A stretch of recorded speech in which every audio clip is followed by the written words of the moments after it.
Destroy All Podcast. We are Destroy All Microbots.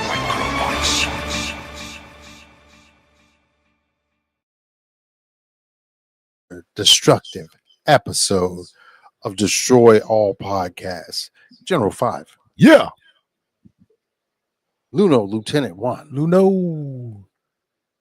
Chef Joey Bolo. Shalom, bitches. Shout out to Rare Groove living his best life in California on the set of Snowfall today.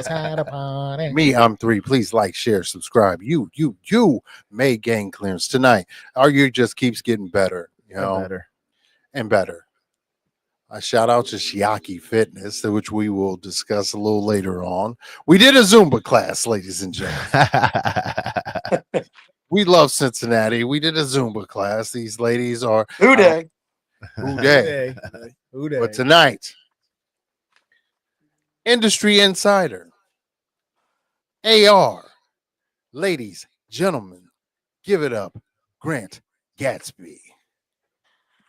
Yay! Homie, thank you for joining us. We appreciate you. I appreciate y'all, man. I appreciate y'all. It's good to finally put all the faces to the team. We saw you a couple weeks ago with the natives and all that. You were at the show. Wait, which show? It was at the copyright show. It was at copyright show at Oddfellas. Yes. Yep.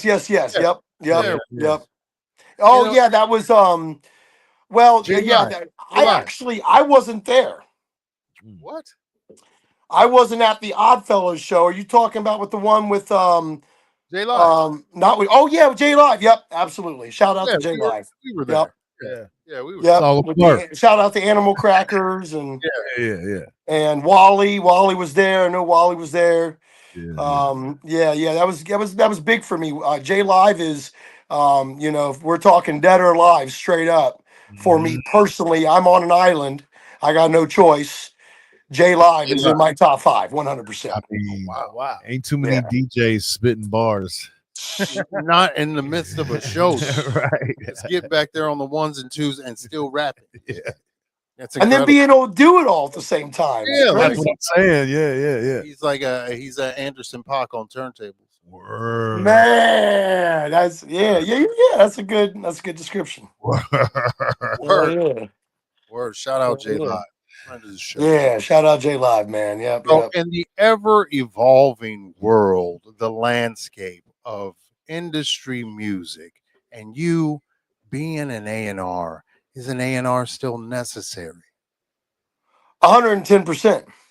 The only difference is there's no titles anymore, really. I mean, I'll say an A&R, I'll say a tour manager, I'm a booking agent, I'm a, everybody should be wearing 1,000 hats if they give a shit about their craft. Right. And you have to be. Everybody should be a promoter. Everybody should be branding themselves, whatever the craft may be, on or off stage. It's just that nowadays, with the record industry, all the way from the top to the bottom, independent, citywide, statewide, regional to across the world, it's more of where it's a position of connecting people. That's what I do. Right. Connect people, put people in positions. What's an idea? Would this work? Who do you know to get that done? How does this benefit the craft? How does this benefit the city? How does this benefit the artist? How does this benefit yourself? Does it or doesn't it?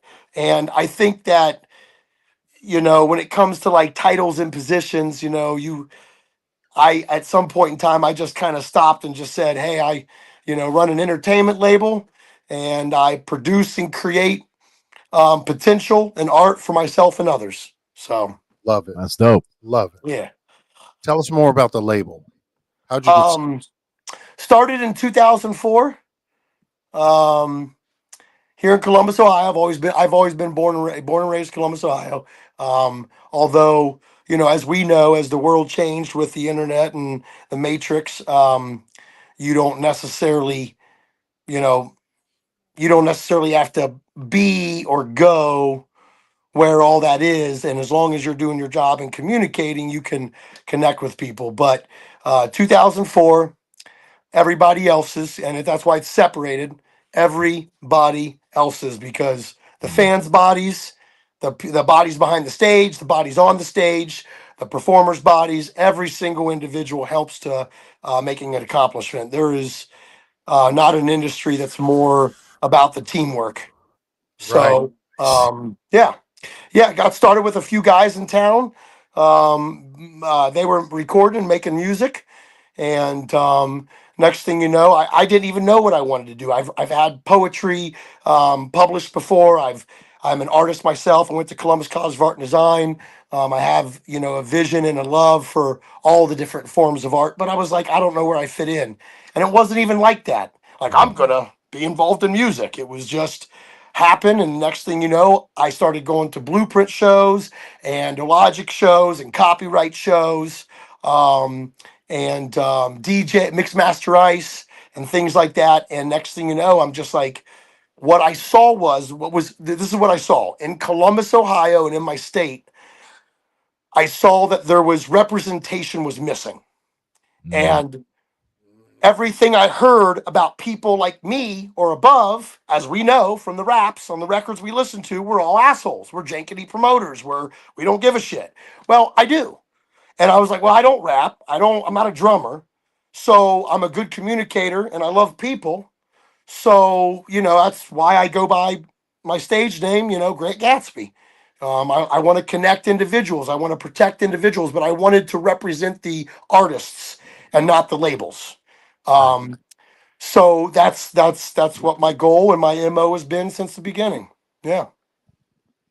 Dude, that's fantastic. Like, so what in this day and age of music, what's catching your eye?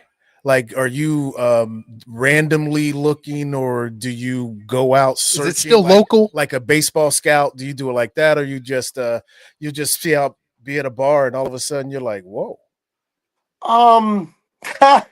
Okay, I got the answer for you. My eyes are open 24/7. I don't look at it as work.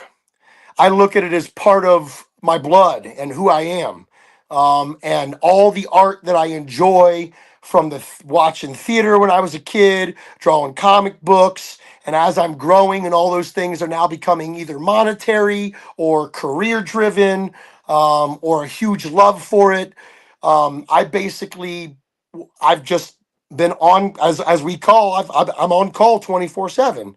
So I'm always, no matter if I'm on vacation, no matter if I'm, because I'll be that guy.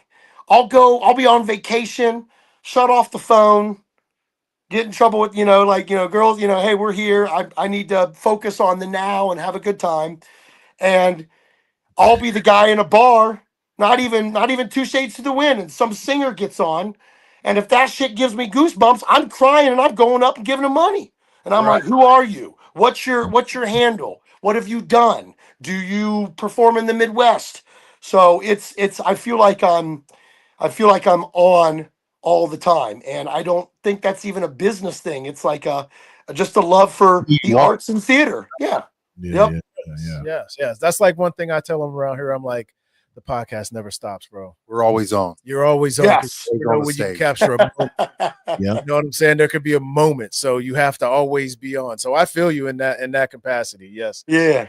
For sure. Yeah. For sure. Yeah. Are there any like people that you've worked with where you like this was a complete mistake?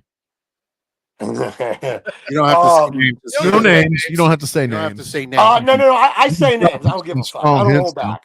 I don't hold nothing back. I'll be choosy about what I say, but Okay, yeah, for sure. So I'll start by saying this. No Rico stuff. You know what I'm saying? Right. No. Now that's a different story. That's a different story. I'm not about to incriminate no one. Yeah. I've heard.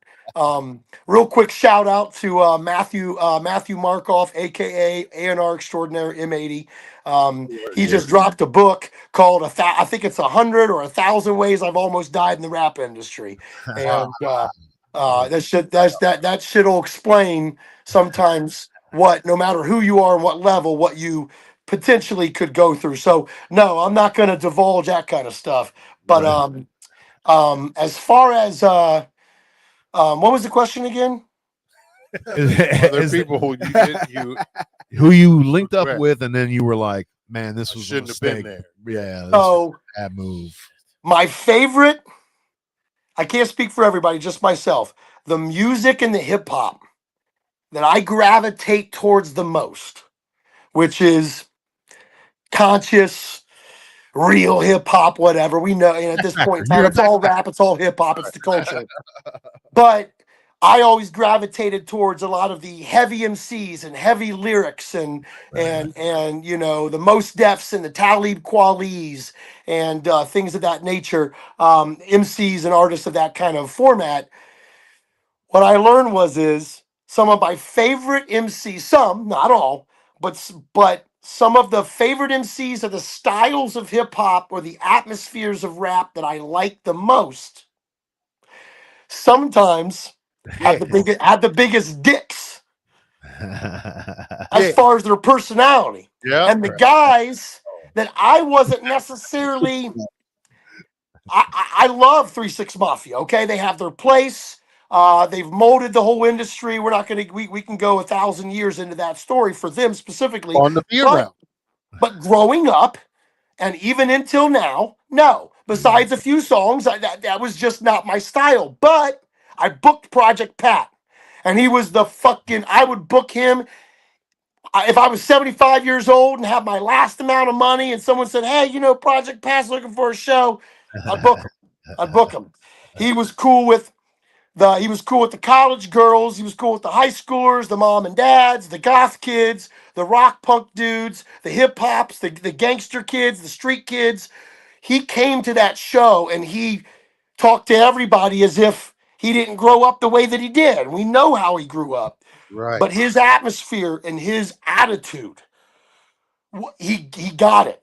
I mean, Snoop Dogg, Snoop Dogg's kind of a top tier of that. I didn't necessarily ever have a chance to just personally book him myself because he was always at a level that I'm not, you know, Right on. I couldn't afford, but I was involved in some of the shows, but that's the example. So I would say that a lot of the guys that were in that atmosphere of being street or more rough and gritty type of hip hop that wasn't based on lyrics and consciousness necessarily, those guys were the best to book. And the guys that I loved when it became off the stage, they were Tough kind of to hear. pretentious assholes.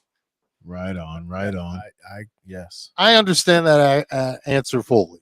I I understand that. definitely know some pretentious assholes, and I definitely know some We've cool been folks. there. So Yeah, we've been there. I've probably been both. Yeah, we've been there. I got a question. Well, yeah.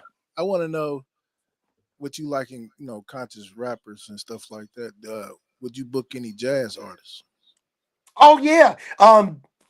So my passion and my motivation, obviously, no matter how you can help it, if you're real with yourself and others, things are going to come out. And so I love hip hop. It's very clear. That's the bulk of what I do. But it's funny because I've been booking every genre except for country.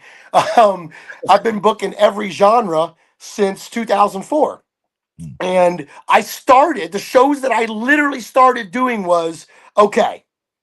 The other thing that I recognized, besides the representation of artists, was I go, why is everybody sticking around with each other? Why is everybody being all fucking, like blah blah? I was like, punk and hip hop started in the same fucking city. Okay, Yep. Place. you're right. Played in the same It club. literally connects. So why is everybody acting weird? Okay, I get how the country works and the world still whatever. We ain't that advanced, but it's like, okay, well, how can I bring everybody together? That was my goal. Everybody else's entertainment. How can I bring the fans, the artists, and everybody together so that everybody works with each other? So I started doing shows where I'd have a DJ, a punk artist, scream metal, an R&B singer, and a rock band and a hip hop group. And I would put them all together. Shout out to Scarlet and Gray Cafe. That's no longer existence in Columbus, Ohio. Oh, wow. Yeah. Shout out to Scarlet and yeah, Gray. Many yeah. shows. So I booked them all. So I put them all together and tried to force people to enjoy, and understand how music is an international language of every single race, age, and religion in the existence of mankind. So That was Man, kind of you think Columbus was sketchy about that? Cincinnati had two whole different hip hops, bro. Yep. Like Yeah. we had, oh yeah. like, Yeah, shout out to Mr. Dibbs and yeah, Ill Poetic, obviously. That's my yeah, yeah, boy. yeah. But Um, then we had a whole nother side of the city over there at the Ritz and all that stuff where it was just like, I don't know. They don't come here, we don't go there. There was a few, but okay, so I was there in you would have been the one 2001, that you would have been the 2002. one that like I gotta book guys from both of these places, right? Interesting. See, I know a lot about outside of my city, but because this is my city, I know a lot of history. So it's funny you're talking about that, Rob, because I know I know a lot of family and history in Cincinnati, but as far as what you're talking, yeah, Yeah. that's pretty deep. I know of the when I lived there for about a year. I bought there was a record shop by uh oh, what was the famous venue that Mr. Dibbs and Atmosphere started with? Top Cats. Top Cats. So I know that Rawls went there. Jay Sands is from there with the Lone Cats. Shout out to the Lone Cats. Yeah, And there's a lot of digging spots around the city. yeah, but see, I didn't know what you were talking. I know about Mad Frogs.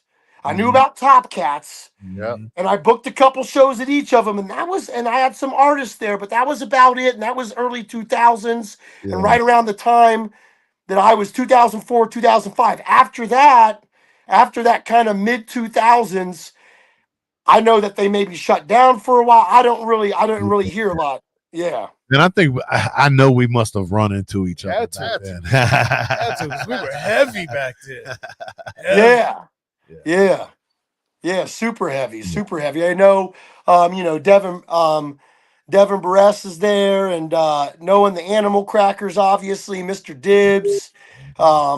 Shout out to Scribble Jam, the history there. I was right after Scribble Jam. Oh, I remember I talked to somebody. It wasn't Dibbs, and I was going to get my artists and myself involved and try to do some sponsorship and start to get involved. And it was like the year after the last year. decline. Yep. Yep. Yep. Yep. Ah, those days. Beautiful time. Yeah, those Beautiful that time. was a very Yeah. Moment. history. So, Yeah. as a coordinator, like what's the hardest thing about the position you're in? Is it like meshing people together, creating the right show? Is it like attitudes of artists? Like, what's the hardest thing that you encounter? So you're talking like when it comes to like setting up, coordinating an Yes, event kind of a thing, curating an event. absolutely. Um Man, there's a lot that goes into it. I would say, let's see, if I had to like pick the hardest part of it or remembering when I started, when the most um well, okay. So the side immediate kind of smaller first thing was just like management, babysitting. You know what I'm saying? Yes. Dealing with the artists, making sure that they're there on time and sound check and not fucking around and doing what they need to do. I would say that would be one of the more kind of immediate once you get your shoes wet, once you get your feet wet, oh shit. Um, but I think that the hardest thing independently, the hardest thing independent wise is putting it all together to make a good show. Yes. Though I think the hardest thing is not necessarily one or two of the hats you got to wear.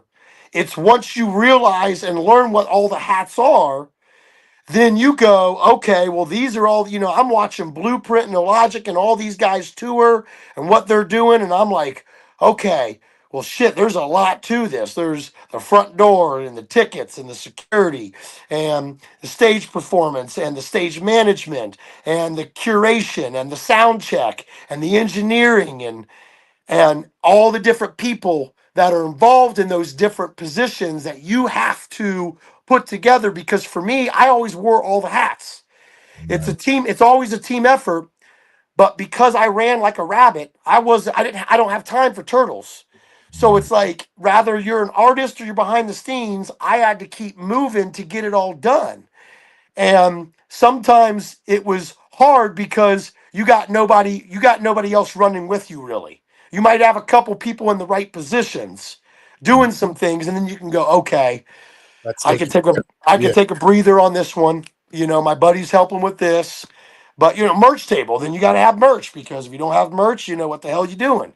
So, yeah, I would say coordinating the entire event and making sure that all the different points are hit and are taken care of to where you can trust them. That was one of that was the biggest learning curve. Mm. Hmm. So, would you, in this day and age, would you encourage someone to stay independent or seek a label partner? Like, what would be your evaluation, or does it depend on the type of artist they are? Well, well, first of all, it depends on the art. Right? Always that kind of subject definitely depends on the type of artist that you are. Um, as far as what you need or what you want, the problem is that most artists have no clue what they want. Most artists don't even know what a manager is Right. supposed to do. They don't know, oh, well, you're supposed to get my coffee and talk to everybody. And no. I mean, maybe if you're MGK or Jay Z at a certain level, and you can afford that, or someone's affording that for you. But that's, what are we talking? 1%, half percent, the other 99.5% to get to that point. Um, you've got to be able to understand one of the biggest things that I do from the beginning was say, fuck me. Learn what I do, and you need to do this, because we are in a day and age where now you want to own your own. You want to own your own copywriting, your own publishing, the whole kit and caboodle. You want to be able to at least control or have a say in all the different facets of your brand and your craft. And I think that it's imperative to have individuals in your team do that, but it's also imperative to understand what those things even are and if you do even need one. Most individuals that are not signed to a major record label, and we're talking what, fucking 99%, 90%, Yep. can actually get things done without any representation. The problem is, as we know, all of us humans, we do what we are skilled in what we are skilled in. And if we want to do that and stick to that, then that's what someone sticks to. So that's why I saw a need for, like, well, if I wear a bunch of these hats, rather I set up a tour for this guy, rather I manage this guy's album project, rather I get hired to promote and push this artist's new project or single, no matter what it is, I've got to be able to wear all these hats so that I can fit in wherever I need to. And I think that it's important to have a team that where you can have some people be able to delegate and help you with that. And I think that's very important. But most people, most artists, like Blueprint, using him as a prime example, and I always talk about Print. Um, Print did everything. He's not even with Rhyme Sayers anymore. He didn't need Rhyme Sayers anymore. Mhm. He was able to go, oh, okay, there's that blueprint. Oh, here's a couple pieces that I was missing. Well, I'm going to go ahead and write down every city for the next 5 years that everybody's touring on. I'm going to meet these guys that are at these venues. Thanks for everything you helped with. Need some distribution. I'm not a distributor. Appreciate you, but I don't need to be signed with you. Mhm. And this man's going on overseas. So he was his own manager, his own booking agent, his own stage manager, sound man. So recording artist, he's a producer as well. So I'm watching these guys do all these things themselves. And I think in this day and age, you have to be. But as we know, doesn't mean that someone's going to be great at all 5, 6, 7 of those different things. Right. So I still believe that what it comes down to is having a team. Doesn't mean that there's paperwork. There might be paperwork for a project or a particular tour or event or album, but you need to know that you need to connect with the individuals, the venue owners, the tour agents, so that when you are ready for certain things, you can contact and you can connect with these individuals to help you in your goal and your vision of what you want to do.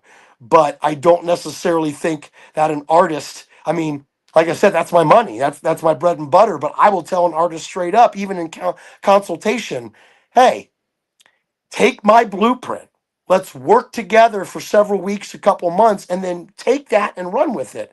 And fortunately for me, most artists don't want to do all that. So Yeah, they seem lazy, bro. They seem lazy. I consider it is. In my personal opinion, no harshness. It's You don't know lazy. what you don't know. You don't know what you don't. And that's okay. Right, exactly. Yeah. I go. You go. I want to know, was there any funny moments doing what you're doing, like real funny, like something happened crazy, like, you know, some wild situations? Positive, like funny, Yeah, not too funny. whatever, you know, just wild, Hilarious. hilarious. We know you've seen the A lot. gambit of events. Yeah. What's something that like you chuckle about to this day? That's a good fucking question. I mean, there's a lot of stuff I laugh at in different ways and for different reasons. Right.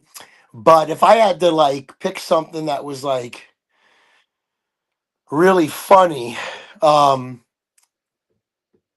definitely not going to say the name on this one because he's Yeah, my that's boy. fine. Probably watching. But I've seen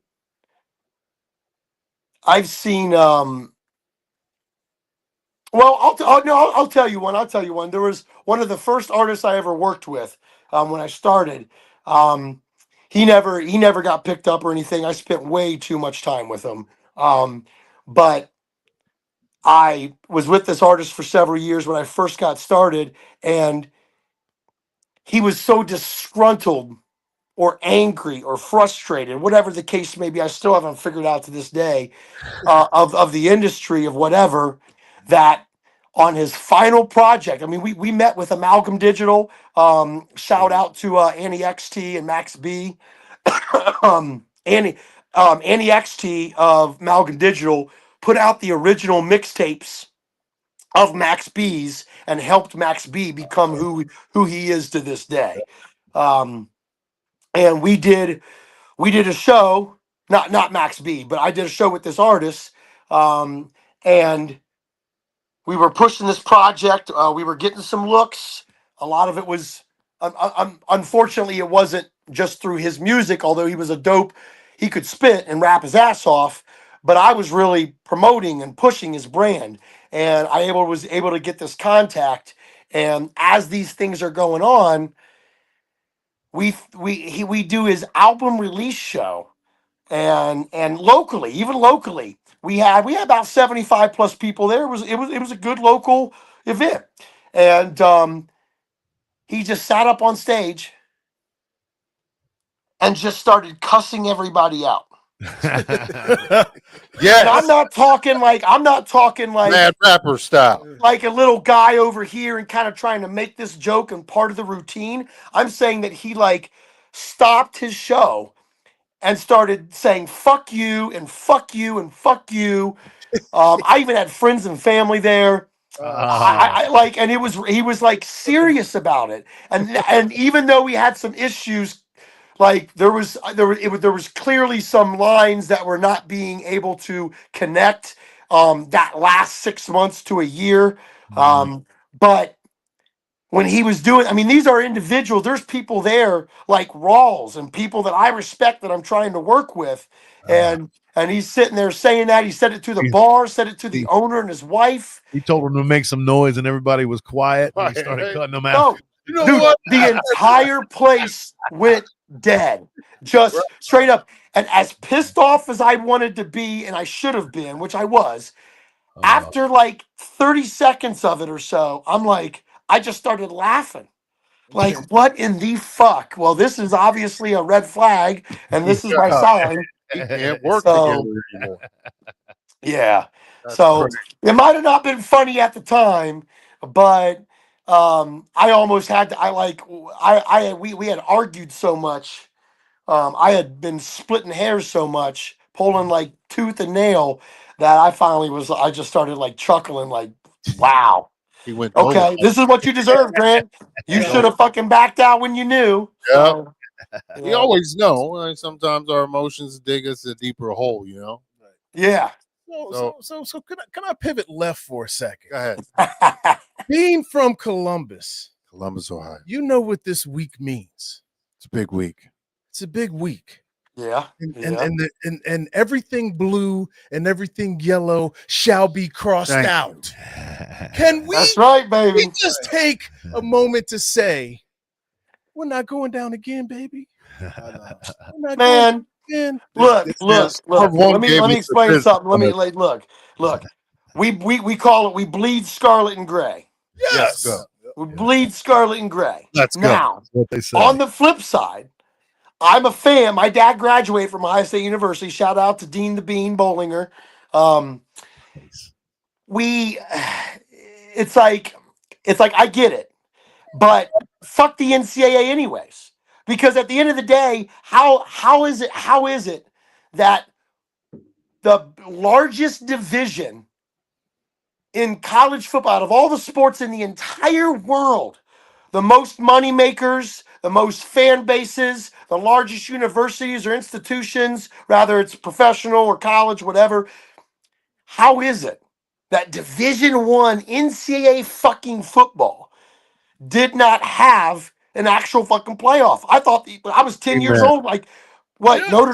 Notre Dame doesn't get to play anybody? They're just in the top. What? They're just done. Fuck them. Yeah. Like, that's some bullshit. Yeah, So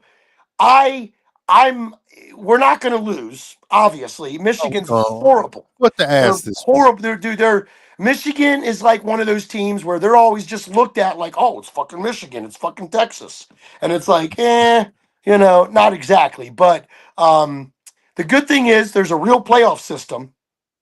So it's funny because in the last several years, Michigan has almost acted like, look, in 20 years, we've lost to Michigan 3 times in like 20 years. Exactly. The last 3 is what matters, man. You know what I'm saying? But what's crazy is that the fucking game, I'm just going to say it, I'm a Ohio State fan.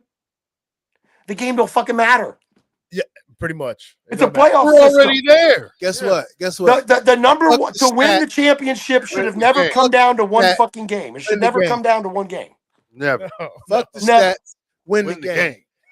Exactly. Fuck the Exactly. stats. Win the championship. That's right. 110%. Because even though, they beat us, really? We got a Doesn't fucking matter. What the Yeah. fuck are You know you what? doing? You Sitting beat us back the talking year we about a won game? the Natty also. So Right. I need some get back on Marv 1. He was giving us. yeah, Marv 1 was trying to get Yeah.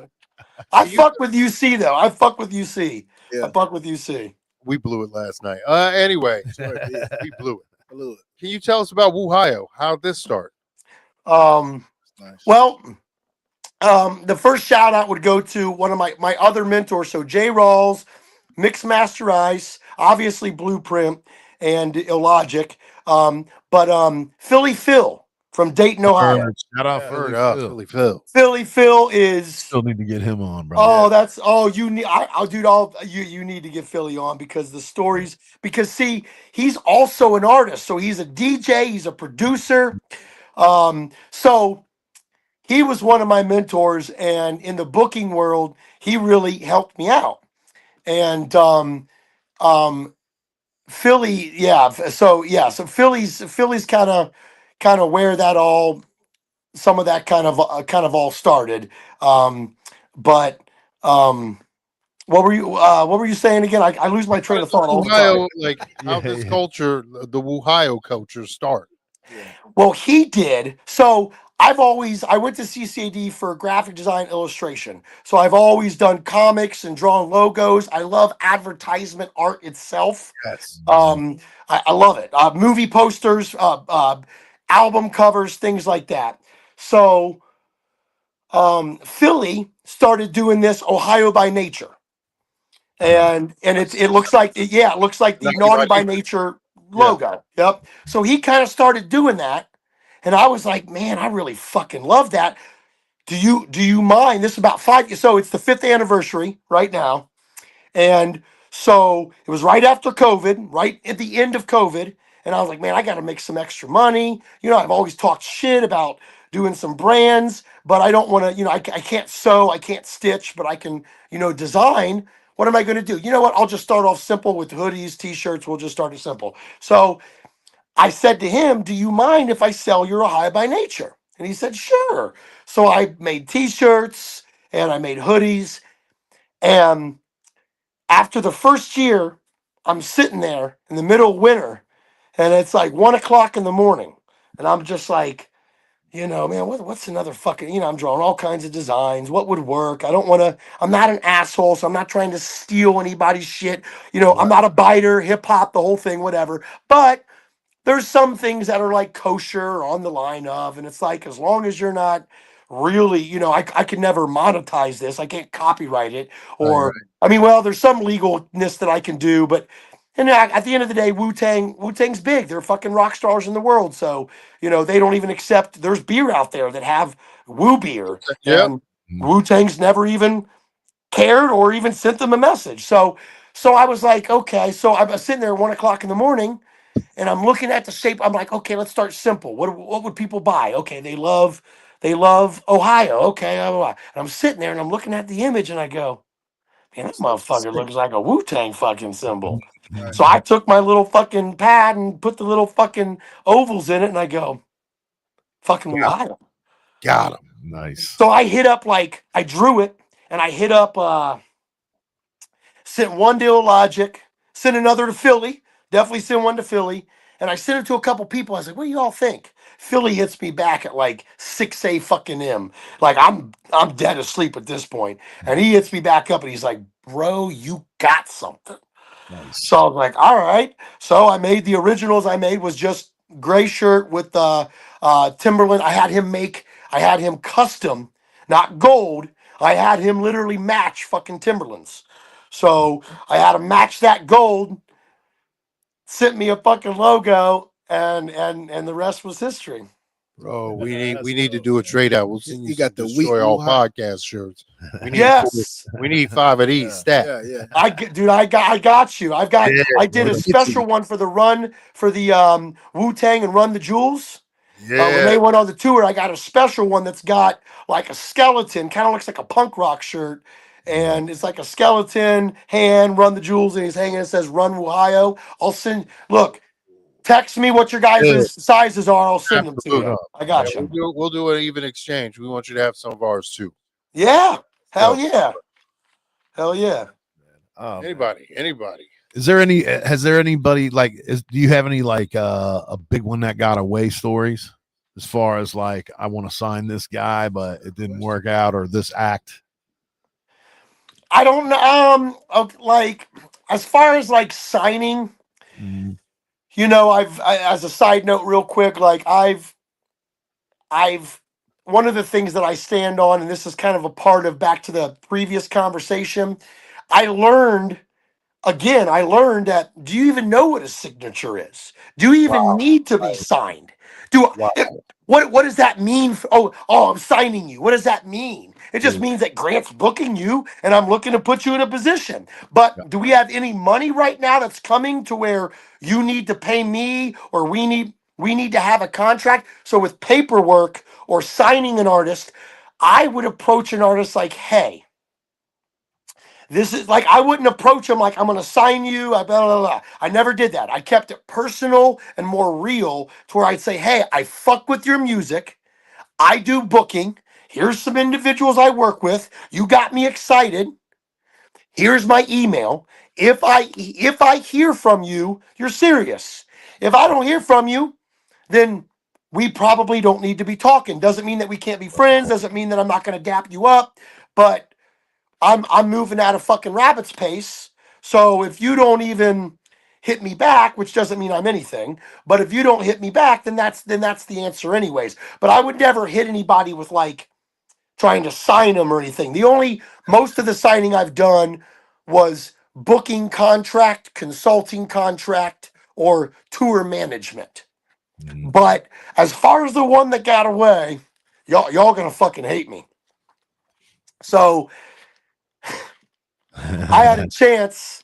So I booked. Okay, so I booked Wiz Khalifa. Myself and a couple other partners. Obviously, we booked Wiz Khalifa. So it was like our show, and I had him for. This was before Black and Yellow. Woo. I had him for 700. We had him for $750 Before Black and before Yellow. Black and Yellow. You want to know how long before Black and Yellow? A week. 10 days to the date. Oh, He calls us up before the song hits on any radios, anywhere, and says, I need like 1,500 to 2,000. We kind of thought it was a little confusing, went online, checked a little bit, and was like, oh, he's about to drop some songs. His label, remember, because it was a label, yeah. Good question. fuck what was Wiz Khalifa. They're collective. So he was about, we knew that he was about to get signed and something was happening. We didn't know what was happening, but there's a reason why. We gladly did it. Still had a fucking line out the door at Scully's. Shout out to Scully's and Johnny Vishak. He was the manager at the time, and we stacked that place. So the point of that conversation was right around that same time, there was a lot of individuals. He had his Pennsylvania crew.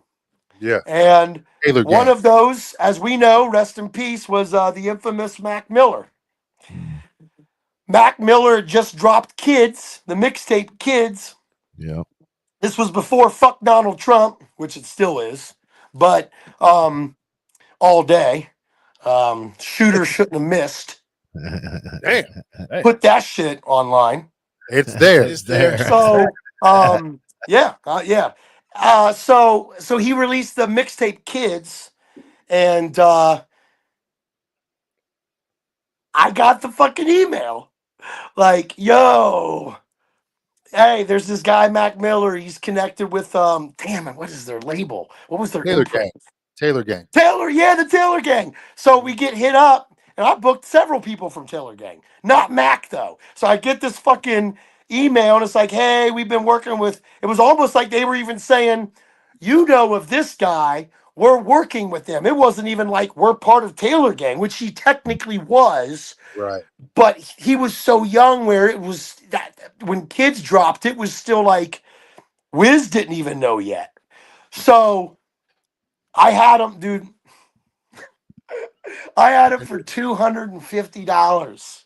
Holy crap. 250, 300 bucks. All in. Wow. Maybe a hotel. Maybe plus a hotel. Yeah, I'm gonna need somewhere to stay. Yeah. Yeah, clearly. I want to stay. And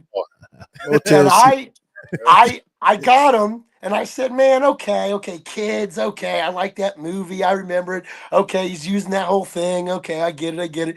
And I looked it up. I didn't spend.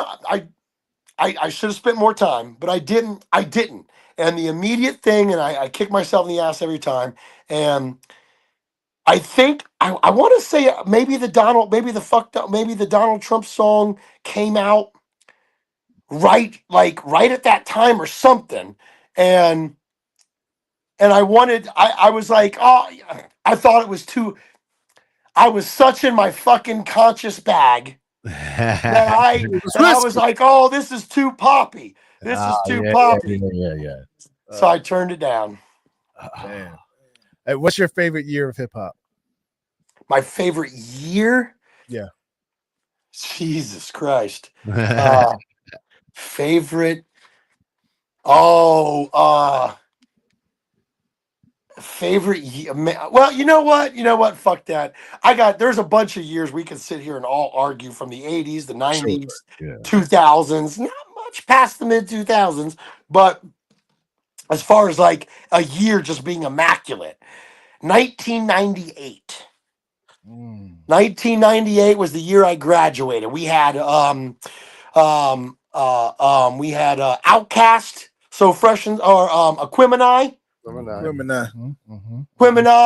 We had oh, I was looking at these the other day. I got a Letterman jacket that I'm gonna put my favorite albums from that year. But Beastie Boys, Intergalactic came out. Tribe's album came out that a lot of people put on the lower end, but I fucking loved it. Beats, Rhymes, and Life. Yeah, Beach Rhymes and Life. Yep. Sleeper. Sleeper. Obviously, Wu Tang, Double Disc. I think Triumph. Forever. Forever. Yeah, Forever. Yeah. I'm gonna. You're right. I'll say not. Yeah, I'll say 98. Most Def, Talib Kweli, Yeah.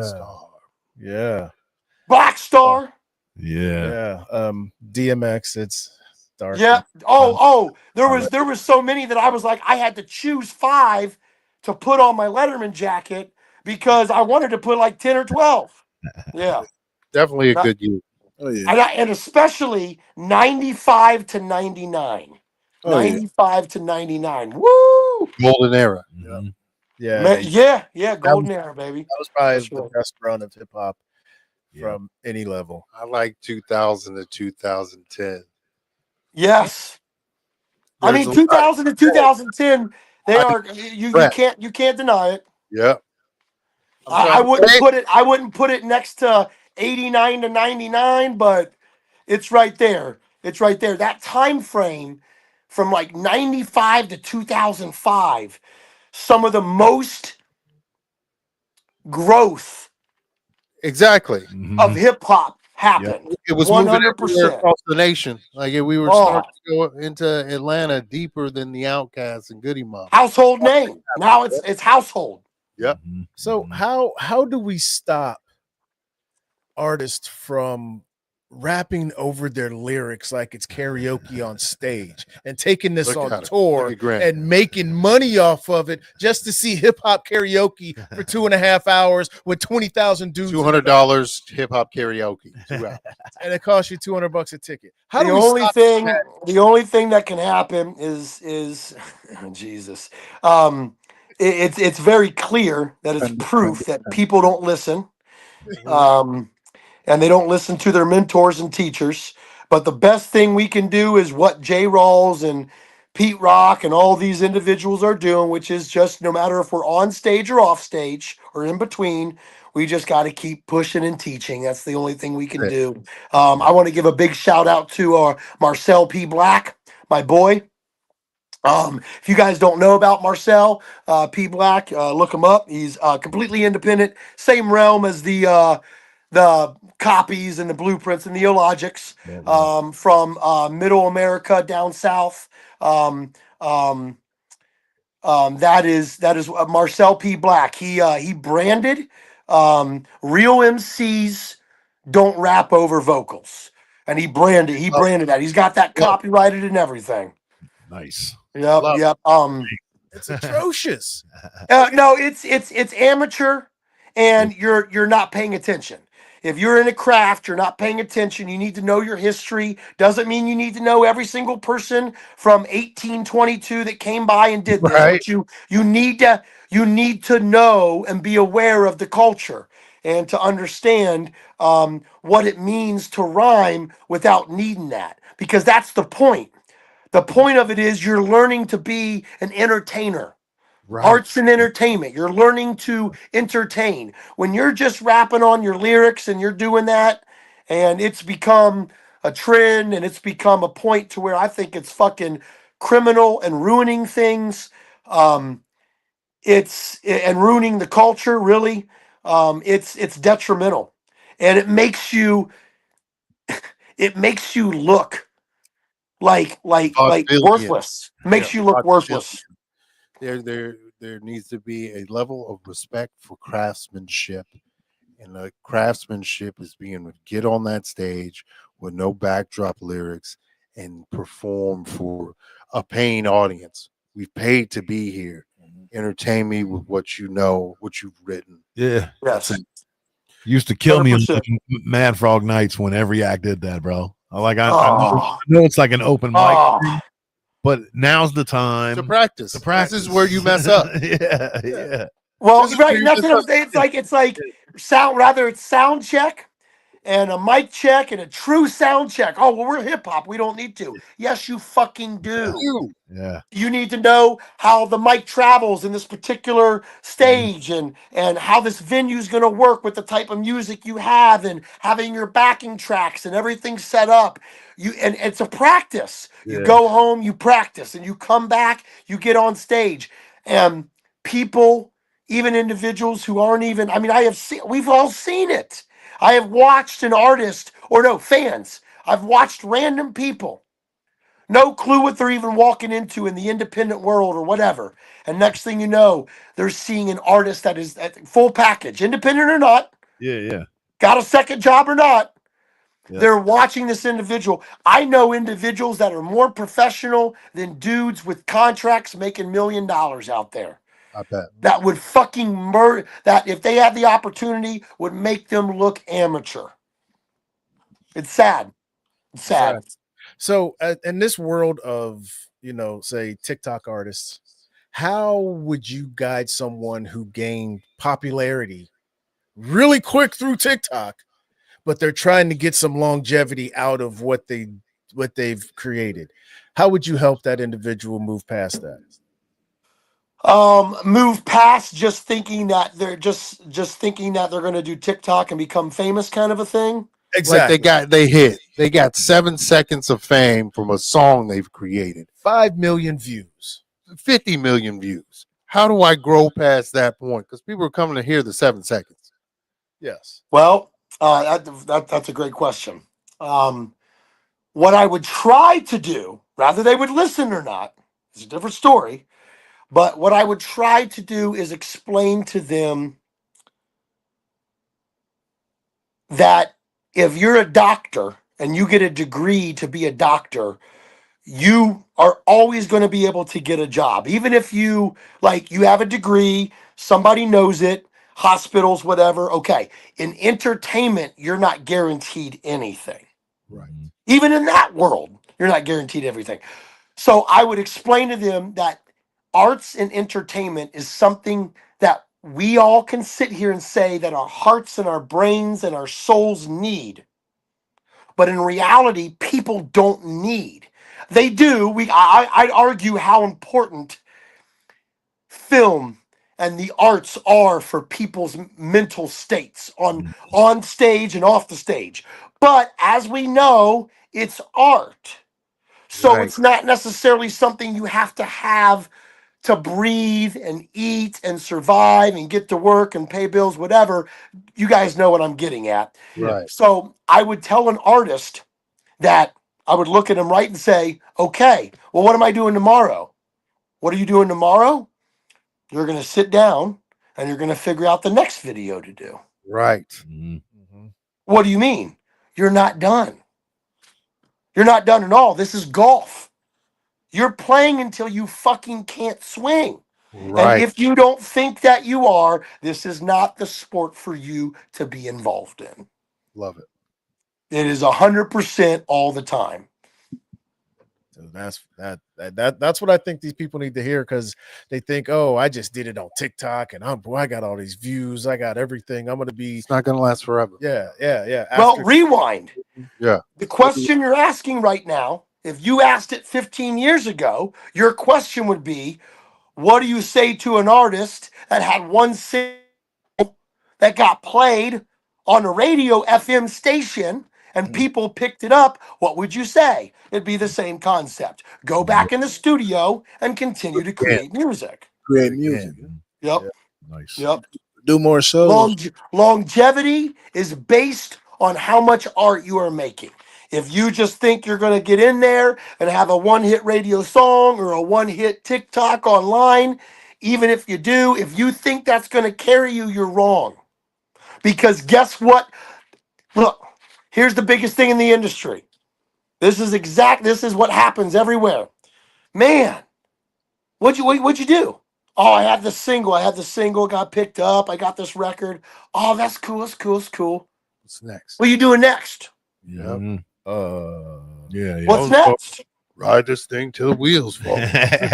Art is completely what's next. We Yep. put all this time in craft.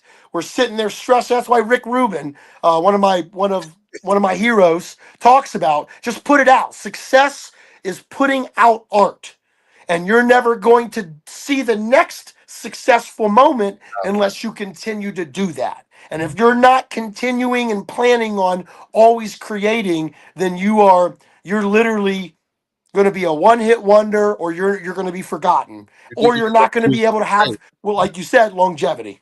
Right.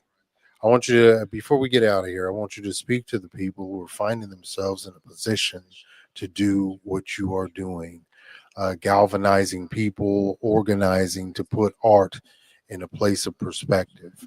I want you to speak to like the grind and the discipline and what keeps you going. Um, it's tough. Speaking on that, that's a great question. As we know, every one of us here, rather we have researched each other or not, I tried to find out stuff with all you guys and get to build, and we're going to continue to build for sure. So Yes, it's all absolutely. family. Absolutely. But depression's a motherfucker. Ain't it though? Mental health is a motherfucker.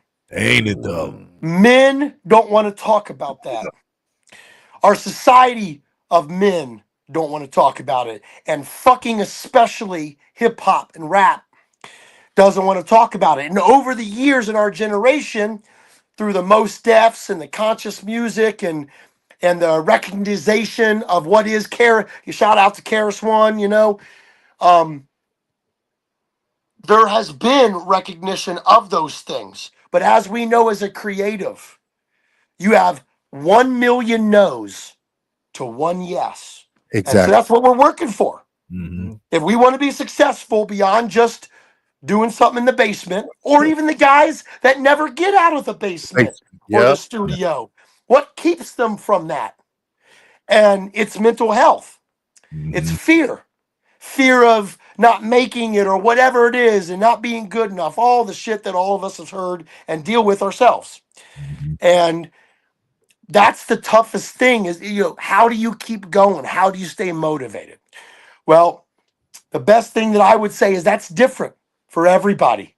That's different, but you have to find what motivates you, and you have to stick with it.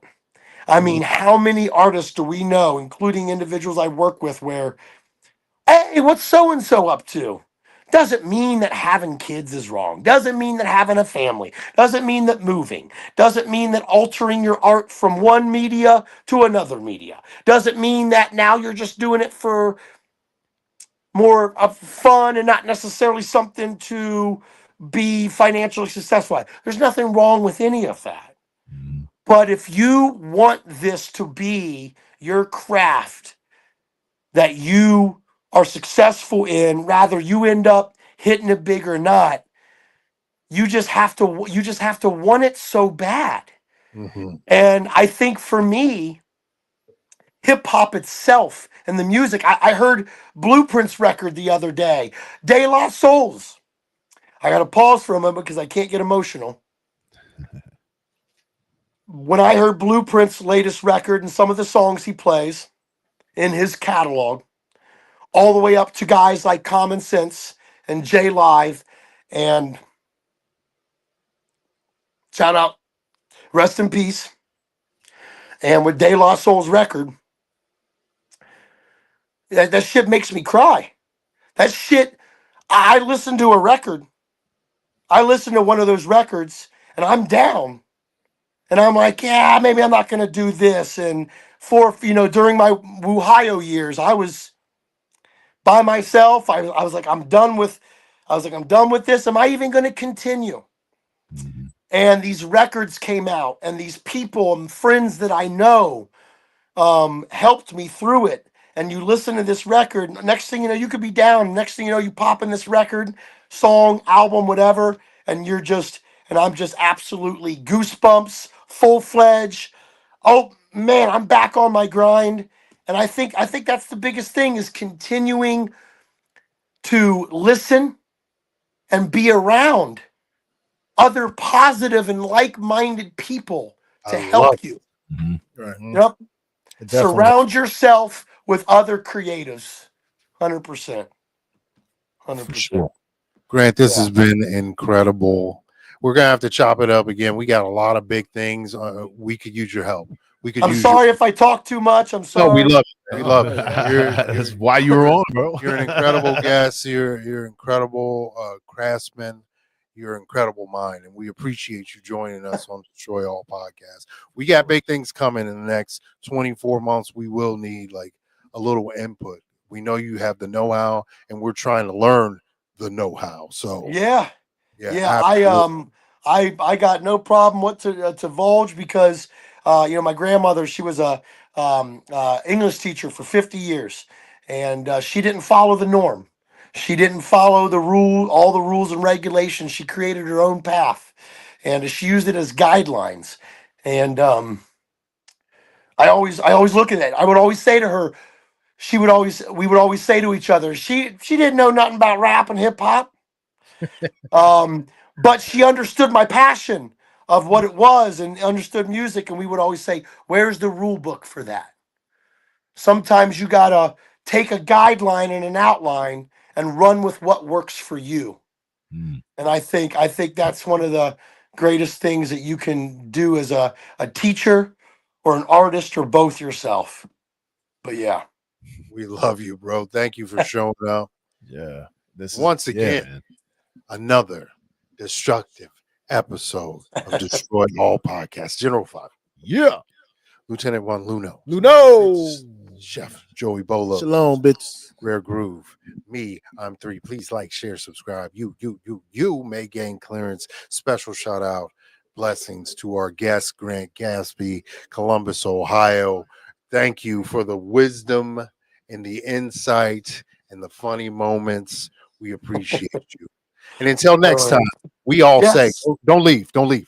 Peace. Peace.